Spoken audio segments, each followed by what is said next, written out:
झाडाने अधिक फळ द्यावे म्हणून झाडावर कलम केले जाते, जेणेकरून उच्च प्रतीचे फळ विपुल प्रमाणात त्याद्वारे मिळावे. काय आपणास ख्रिस्तामध्ये कलम होण्यास आवडेल? उपासना उपासना उपासना उपासना प्रभुजी करो उपासना प्रभुजी करो उपासना उपासना उपासना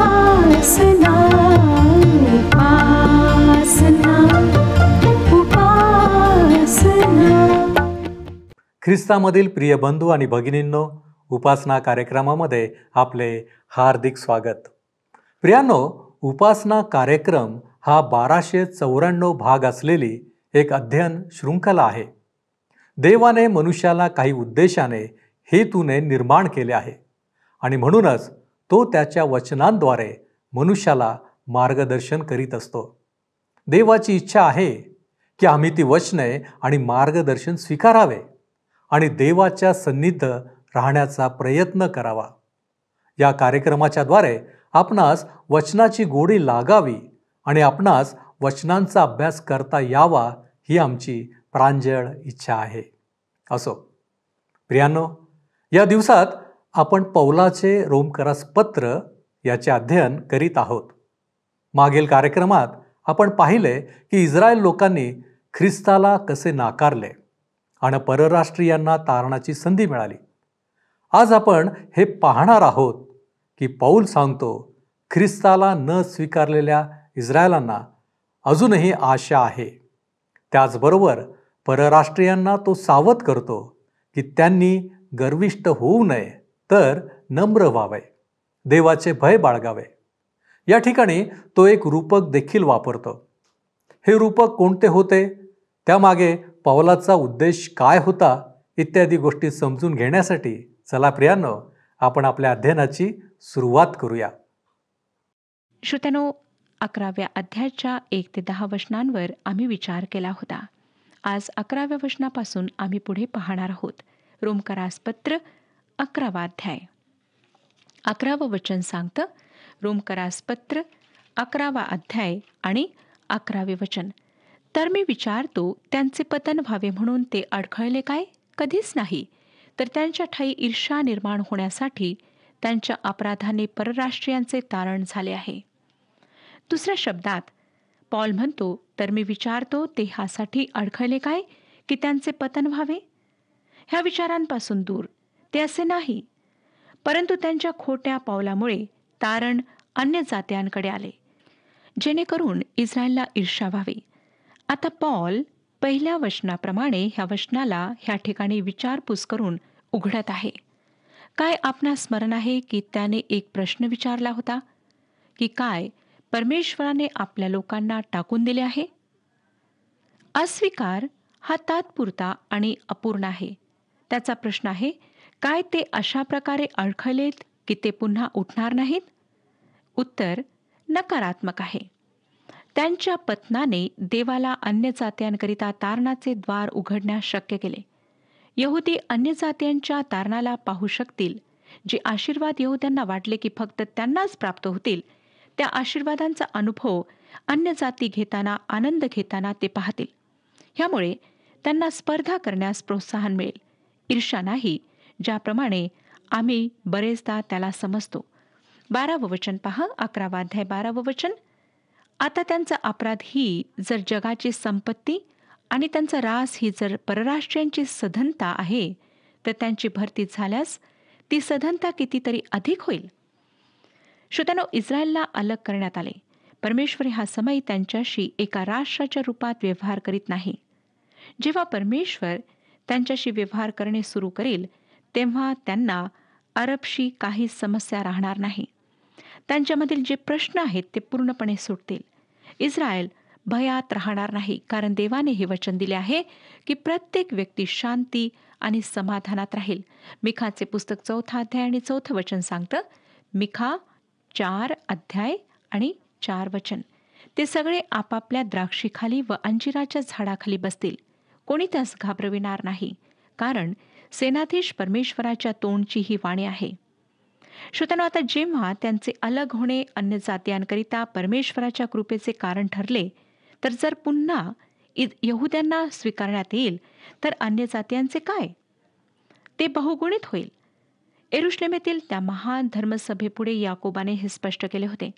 त्याने म्हटले की प्रभू आपल्या नामास्तव अन्य जातीयांमधून लोकांना बोलावित आहे, ज्याप्रमाणे इस्रायलांमधून बोलावले आहे तसे.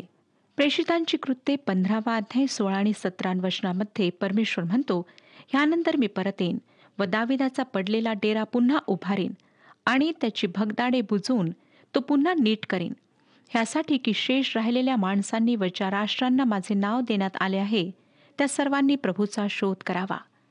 हेच कारण आहे श्रोत्यानो, ज्यामुळे मी मधात हे विधान करते की जे बऱ्याचशा लोकांना गोंधळात टाकते, ते हे की ह्या पृथ्वीवर मंडळी स्थापित होण्यापूर्वी एक आत्मिक संजीवन ह्या पृथ्वीवर आले होते. ह्या ठिकाणी संजीवन हा शब्द एखादी व्यक्ती परमेश्वराकडे वळते ह्या अर्थाने मी वापरीत आहे. योना नावाच्या माणसाने निनवे शहरात जाऊन पाहिले की संपूर्ण शहर परमेश्वराकडे वळले. हे खरे आहे की पेंटिकॉस्टच्या दिवशी संपूर्ण शहर देवाकडे वळले, ज्याला आपण मंडळीची सुरुवात मानतो. परंतु शेकडेवारी किती होती? किती टक्के लोक परमेश्वराकडे वळले? पेंटिकॉस्ट हा यरुशलेममध्ये साजरा होणारा उत्सव होता, ज्यात सर्व इस्रायली पुरुषांनी जावे असा नियम होता. यरुशलेममध्ये त्यावेळी अनेक शेकडो लोक उपस्थित असावेत. त्यापैकी किती वाचलेत? किती लोकांचे तारण झाले? ठीक आहे, नोंदणीवरून असं आढळतं की सुरुवातीच्या काही थोड्या दिवसात शुभवर्तमान प्रचार केल्यानंतर तेथे जवळपास 10,000 लोकांचे तारण झाले.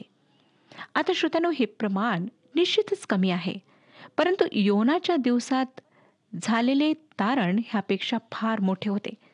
आणि माझी पूर्ण खात्री आहे, पूर्ण विश्वास आहे की जेव्हा मंडळी ही पृथ्वी सोडेल तेव्हा सगळ्यात मोठ्या प्रमाणात संजीवन येईल. खरे पाहता मंडळांनी चांगले कार्य केलेले नाही. माझा विश्वास आहे की जेव्हा ही मंडळी वर उचलल्या जाईल, जी ख्रिस्ताची नवरी आहे, तेव्हा अनेक गैरयहुदी देवाकडे वळतील. भयंकर क्लेशाच्या दिवसात नाही, परंतु 1000 वर्षाच्या काळात जेव्हा प्रभू येशू ख्रिस्त ह्या पृथ्वीवर राज्य करेल.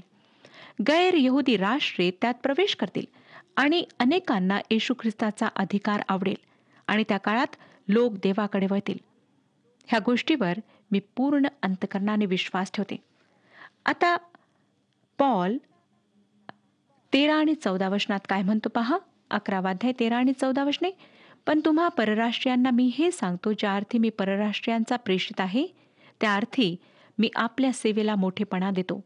ह्यात माझा उद्देश हा की जे माझ्या हाडामासाचे आहेत त्यांच्यामध्ये कसेही करून ईर्ष्या निर्माण करून त्यांच्यातील कित्येकांना तारावे. दुसऱ्या शब्दात पॉल म्हणतो, मी गैर यहुद्यांकरिता निवडलेला बोलाविलेला प्रेषित आहे आणि त्यामध्ये मला आनंद आहे. मला खात्री आहे की त्यामुळे माझे स्वतःचे लोक सुद्धा ख्रिस्ताकडे वळतील. काय आपणास आठवतं का श्रोत्यांनो की पौलाने करिंथ येथील मंडळीला करिंथकरास पहिले पत्र 9 आणि 20 वचनामध्ये काय लिहिले होते? मी आपणाकरिता हे वचन वाचते. करिंथकरास पहिले पत्र 9 आणि 20 वचन. यहुदी लोक मिळविण्यासाठी मी यहुदी लोकांना यहुद्यासारखा झालो. नियमशास्त्राधीन लोक मिळविण्यासाठी मी नियमशास्त्राधीन नसता त्यांना नियमशास्त्राधीनासारखा झालो. हेच कारण आहे की पॉल यरुशलेमेत डोक्यावरचे केस कापून जो नवस त्याने केला होता तो फेडण्यास गेला. तो त्याच्या लोकांना ख्रिस्ताकरिता जिंकण्याचा प्रयत्न करीत होता. तो असे करू शकला कारण तो स्वतः देवाच्या कृपेखाली जगत होता. कृपेखाली ह्याचा अर्थ त्याला हवे तर तो हे करू शकेल. करिंथकरास पहिले पत्र 9 आणि 21 वचनात तो ह्या गोष्टीला पुढे चालू ठेवतो आणि म्हणतो, 9 21 वचन, जे नियमशास्त्र विरहित आहेत त्यांना मिळविण्यासाठी म्हणजे नियमशास्त्र नाही अशांना मी नियमशास्त्र विरहित असा झालो. तरी देवाच्या नियमाबाहेर होतो असे नाही, तर ख्रिस्ताच्या नियमाच्या अधीन होतो. नंतर 22 वचनात तो म्हणतो, 9 22 वचनात, दुर्बळांना मिळविण्यासाठी दुर्बळांना मी दुर्बळ झालो, मी सर्वांना सर्व काही झालो आहे, अशा हेतूने की मी सर्व प्रकारे कित्येकांचे तारण साधावे. श्रोत्यांनो, तो सर्वप्रथम गैर यहुद्यांसाठी त्याचे जे कार्य होते ते पूर्ण करीत होता आणि तसे करीत असताना तो त्याच्या यहुदी बांधवांना ख्रिस्ताकडे वळविण्याचा प्रयत्न करीत होता.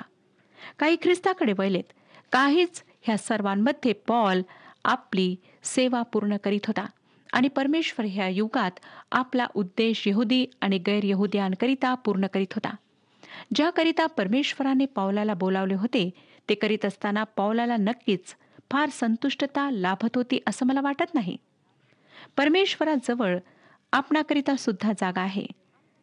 कदाचित त्याची इच्छा आहे की आपण संडे स्कूलमध्ये शिकून त्याच्या कार्यात व्यस्त राहावे किंवा व्यक्तिगत रूपाने शुभवर्तमान प्रसाराचे कार्य करावे किंवा मोठ्या मोठ्या व्यापारातील लोकांपर्यंत त्याचे वचन पोहोचवावे किंवा जे कार्य करीत आहेत, देवाचे वचन सांगत आहेत, त्यांची आर्थिक रूपाने किंवा प्रार्थना सहयोग देऊन मदत करावी. जेव्हा आपण अशा प्रकारे ज्यासाठी परमेश्वराने आपणाला बोलावलेले आहे ते कराल तर आपणास फार समाधान प्राप्त होईल. 15वे वचन पुढे सांगतं, पॉल म्हणतो, कारण त्यांचा अव्हेर हा जर जगाचा समेट ठरतो तर त्यांचा स्वीकार हा त्यांचे मेलेल्यातून जिवंत होणे ठरणार ना. भविष्याविषयी काही गोष्टी गृहीत धरून चालणे फार विलक्षण आहे. मला वाटतं श्रोत्यानो, फार महत्त्वाचे दिवस आमच्या समोर आहेत. मानवाच्या दृष्टिकोनातून भविष्य अंधकारमय आहे. मानवाने त्याच्या ह्या जगाला अस्तव्यस्त करून ठेवले आहे, परंतु आमचा परमेश्वर सिंहासनावर विराजमान आहे आणि तो ह्या सर्व गोष्टींना व्यवस्थित करणार आहे. फार गौरवाचे महान दिवस आमच्यासाठी भविष्यात ठेवण्यात आलेले आहेत. परमेश्वराच्या लेकरांकरिता फार गौरवी दिवस आहेत. 16वे वचन, कणिकेची पहिली मूठ पवित्र ठरल्यास गोळाही तसाच ठरेल आणि मूळ जर पवित्र तर फांद्याही पवित्र ठरतील. स्मरण करा, गणनाचे पुस्तक 15वा अध्याय आणि 21व्या वचनामध्ये परमेश्वराने म्हटले, मळलेल्या कणिकेतून पहिला काही भाग तुम्ही समर्पण म्हणून परमेश्वराला पिढ्यानपिढ्या द्यावा. कणिक म्हणजे ज्यापासून आपण पोळ्या किंवा भाकरी बनवितो ते. त्यातला काही भाग देवाला समर्पण म्हणून द्यावा, ह्या चिन्हा खातीर की ते सर्व देवाला स्वीकार्य आहे. पहिले फळ हे राष्ट्राच्या मुळाला अब्राम, इजाक आणि याकोब ह्यांना दर्शविते. पवित्र कोणत्याही नैतिक गुणांशी संबंधित नाही, परंतु हे दाखविते की ते देवाकरिता अलग केलेले होते. आता जर ते पहिले फळ किंवा ते पहिले कणिक किंवा पीठ, थोडेसे कणिक जर परमेश्वराकरिता अलग केलेले होते तर संपूर्ण पिकाचे काय किंवा संपूर्ण पीठाचे काय? अब्राम, इजाक आणि याकोब ह्यांना देवाकरिता अलग करण्यात आले होते, तर राष्ट्राविषयी काय? ते सर्व काही देवाचे आहे. श्रोत्यानो, इस्रायल राष्ट्राशी देवाचे कार्य संपलेले नाही. 17वे वचन पहा काय सांगतं, आता जर काही फांद्या तोडून टाकण्यात आल्या आणि तू रानटी जैतून असता त्यांच्या जागी कलमेरूपे लावला गेलास व जैतुनाच्या पौष्टिक मुळाचा भागीदार झालास. इस्रायल राष्ट्रामुळे तुम्हाला आणि मला लाभ प्राप्त झालेला आहे. मला त्यांना राष्ट्राच्या रूपात बरेच काही वापस करायचे आहे. 18 आणि 19 वचनात तो म्हणतो, तर मग त्या फांद्यांहून मी मोठा आहे अशी बढाई मारू नको. मारशील तर हे लक्षात ठेव की तू मुळाला आधार दिलेला नाहीस, तर मुळाने तुला आधार दिलेला आहे. मग तू म्हणशील की माझे कलम लावावे म्हणून फांद्या तोडून टाकण्यात आल्या.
मी ह्या जगात राहता करीन सावने व प्राण अंती सोडिता अनंत गायने येशू चरते भारले गुण्याचे कुंड जा हे पापी त्यात घातले हे होती शूरता. श्रोत्यांनो, जैतुनाचे झाड हे इस्रायल राष्ट्राचे आणि रानटी जैतून हे मंडळीचे चित्र आहे. जे काही तुमच्याजवळ आणि माझ्याजवळ आहे ते ह्या सत्यात मुळावलेले आहे की देवाने अब्राम, इसाक आणि याकोबाला बोलावले आणि त्या राष्ट्रातून आमच्या तारणाऱ्या प्रभू येशू ख्रिस्ताला काढले. 20 वचन, बरे, अविश्वासामुळे त्या तोडून टाकण्यात आल्या आणि विश्वासाने तुला स्थिरता आली, तर अहंकार बाळगू नको, भीती बाळग. महत्वाची गोष्ट म्हणजे त्यांच्या अविश्वासामुळे त्यांना अलग करण्यात आले. माझ्या प्रिय श्रोत्यांनो, तुम्ही देवासमोर तुमच्या चांगुलपणामुळे, कर्मांमुळे किंवा तुम्ही मंडळीचे सभासद आहात ह्याद्वारे उभे राहू शकत नाही. फक्त एकाच आधारावर आणि एकाच आधारावर तुम्ही उभे राहू शकता आणि तो आधार म्हणजे तुमचा प्रभू येशू ख्रिस्तावरील विश्वास. जेव्हा इस्रायलांनी धर्मत्याग केला तेव्हा देवाने त्यांना सोडले नाही. आता वाद हा आहे की तो धर्मभ्रष्ट मंडळीला सोडणार नाही. मला पुन्हा पुन्हा हीच खात्री पटते की ज्या मंडळ्या तत्वज्ञानावर, विधी व नियमांवर, संस्कारांवर व स्वतःच्याच गोष्टींवर एखाद्या भोवऱ्याप्रमाणे फिरत आहेत, ज्या प्रकारच्या मंडळीचे वर्णन प्रगटीकरणाचे पुस्तक 3 अध्याय ह्यामध्ये करण्यात आले आहे, आणि ती मंडळी म्हणजे लौदिकियाची मंडळी, त्या क्लेशामध्ये जातील. डॉक्टर जॉर्ज गिल म्हणत असत की येशू ख्रिस्तासोबत जेव्हा त्याचे लोक वर उचलल्या जातील त्यानंतर काही मंडळ्या रविवार चर्चमध्ये उपासनेस एकत्रित येतील आणि त्यांच्यापैकी एक सुद्धा सभासद गैरहजर राहणार नाही. आणि ही मंडळी म्हणजे लौदिकियाची मंडळी होय. श्रोत्यानो, अशी वेळ सुद्धा येणार आहे. ह्याच्या विरोधात तो फिलदेल्फिया येथील मंडळीला प्रगटीकरणाचे पुस्तक 3 अध्याय आणि 10व्या वचनात म्हणतो, धीराविषयीचे माझे वचन तू राखले आहेस, म्हणून पृथ्वीवर राहणाऱ्या लोकांची परीक्षा होण्याचा जो परीक्षा प्रसंग सर्व जगावर येणार आहे त्यापासूनही मी तुला राखीन. परमेश्वराने ह्या मंडळीला क्लेशापासून अलिप्त ठेवण्याचे वचन दिले आहे. ज्या मंडळीसमोर खुला दरवाजा आहे आणि जी त्याच्या वचनाला जागोजागी फैलवित आहे. माझ्या श्रोत्यानो, मी अशा मंडळीची सभासद आहे आणि मला खात्री आहे की आपण सुद्धा आहात. हे विश्वासणाऱ्यांचे न दिसणारे अदृश्य असे शरीर आहे. ह्याच मंडळीला येशू ख्रिस्ताशी भेटण्यासाठी उचलल्या जाईल, जी त्या भयंकर क्लेशापूर्वीच येशू ख्रिस्ताच्या दुसऱ्या आगमनाच्या वेळी त्याच्याशी भेटण्याकरिता हवेमध्ये उचलल्या जाईल.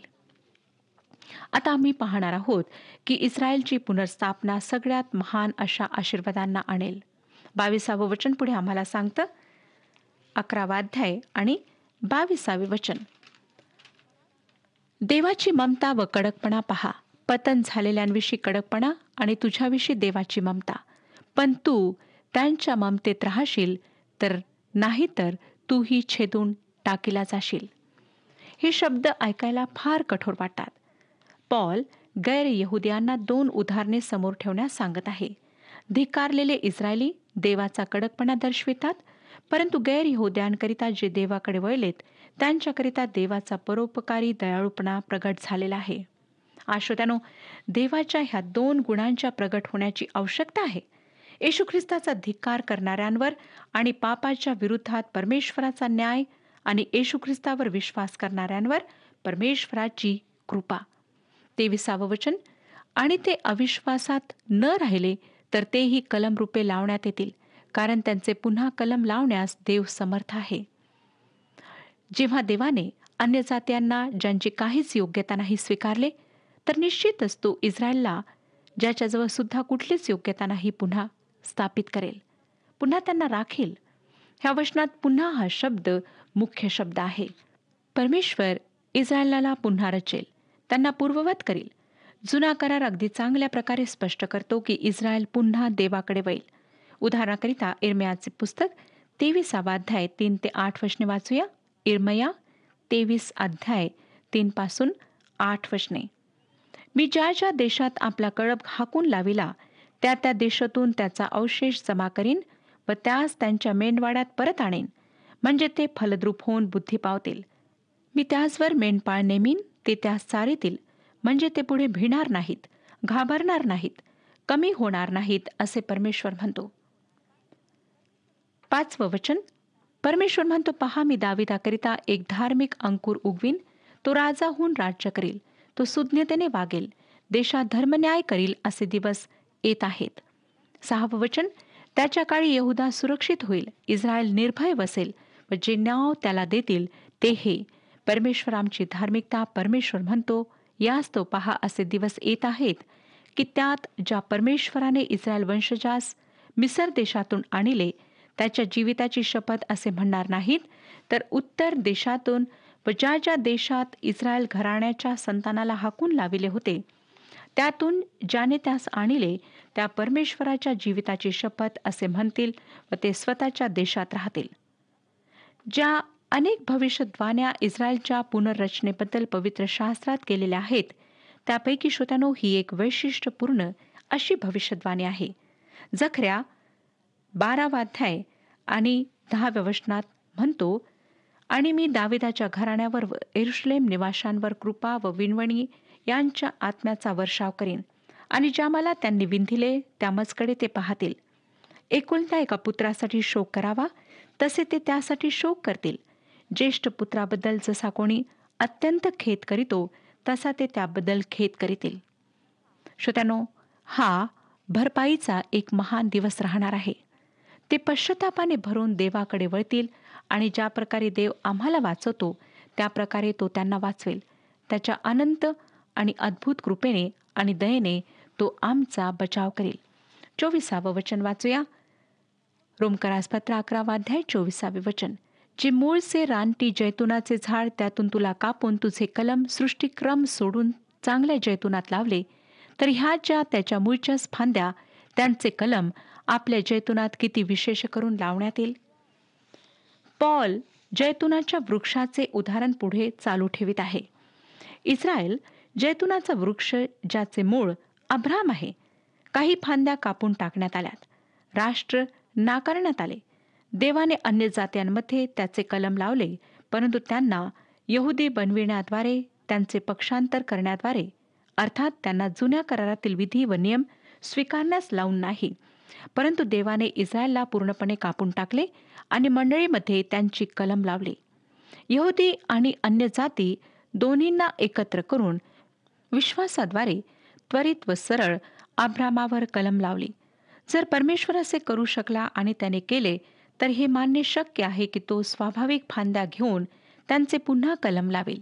दुसऱ्या शब्दात, तो इस्रायलाला नेहमीकरिता घालवणार नाही. श्रोत्यानो, परमेश्वर कोणालाच घालवून देत नाही.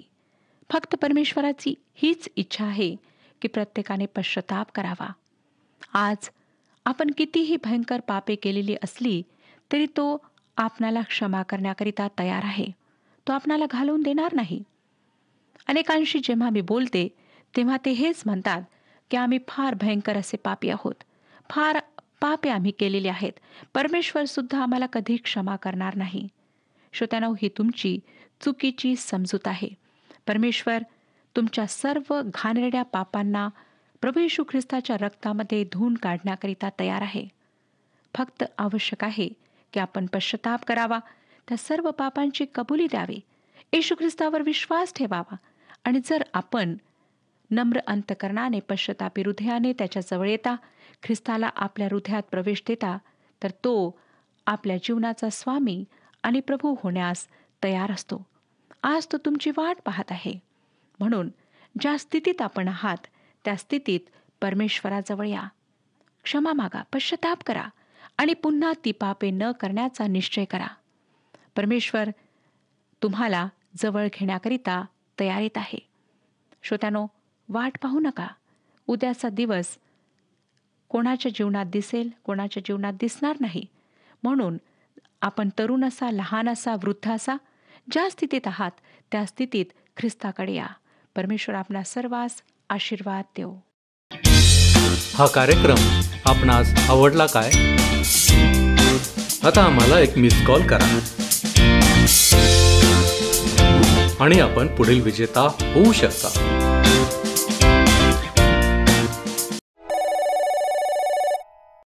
प्रियांनो, ही एक विलक्षण गोष्ट आहे की परराष्ट्रीयांना उद्धारात स्थान मिळाले. मनाने कठोर झालेल्या इस्रायलांना देवाने आशा ठेवली आहे. हीच तर देवाची कृपा आहे. प्रियांनो, आम्ही आणखी एक महत्त्वपूर्ण गोष्ट पाहिली, ती म्हणजे कलम लावले जाणे. ख्रिस्तामध्ये कलम लावणे जाणे, जेणेकरून ख्रिस्ताद्वारे आम्हीही योग्य फळ देणारे होऊ. ही तर देवाची खास योजना आहे. प्रियांनो, काय आपण ही गोष्ट जाणली आहे? काय आमच्यामध्ये गर्विष्ठपण, दुर्लक्ष करण्याची वृत्ती आहे? लक्षात घ्या प्रियांनो, की संधी वारंवार येत नाही. मिळालेल्या संधीचा उपयोग करा आणि आपले हित साधून घ्या. आपण प्रार्थना करू. प्रभूजी, आम्ही तुझ्या चरणांपाशी आलेलो आहोत. आज प्रभूजी, आम्ही तुझ्याकडे विनंती करीत आहोत, प्रार्थना करीत आहोत. जे सर्व गर्विष्ठ आहेत, जे बहकलेल्या मनाचे आहेत, ज्यांनी मार्ग सोडून आपलं जीवन जगण्याचा प्रयत्न सुरू केलेला आहे, अशा सर्व लोकांसाठी होय प्रभूजी, ज्यांनी तुझ्यावरती विश्वास ठेवलेला आहे परंतु त्यांची स्थिती हरवलेल्यांसारखी आहे. आज आम्ही तुझ्याकडे प्रार्थना करतो बापा, या सर्व जणांना तू स्पर्श कर, या सर्व लोकांना तू आशीर्वादित कर. आणि प्रभूजी, त्यांनी आपल्या कृत्यांच्याद्वारे तुला नाकारू नये, तर बापा खऱ्या अर्थाने तुझ्या मार्गांमध्ये दृढतेने चालावं. होय प्रभूजी, आज आम्ही पाहिलं की कशा रीतीनं परराष्ट्रीयांना ती संधी मिळाली. आणि होय, पौलाने त्या ठिकाणी म्हटलेलं आहे की त्यांनी गर्विष्ठ होऊ नये. होय प्रभू परमेश्वर दे बाप्पा, आज जर आमच्यामध्ये अशा प्रकारची वृत्ती असेल तर बापा ती काढून टाक. आणि खऱ्या अर्थानं बापा तुझं संतान म्हणून आम्ही ओळखलं जावे. आणि बापा आमच्या प्रत्येक कृतीच्याद्वारे तुला गौरव मिळाला म्हणून बापा आम्ही स्वतःला तुझ्या हाती सोपितो. आमचा तू स्वीकार कर, आम्हाला तू आशीर्वादित कर.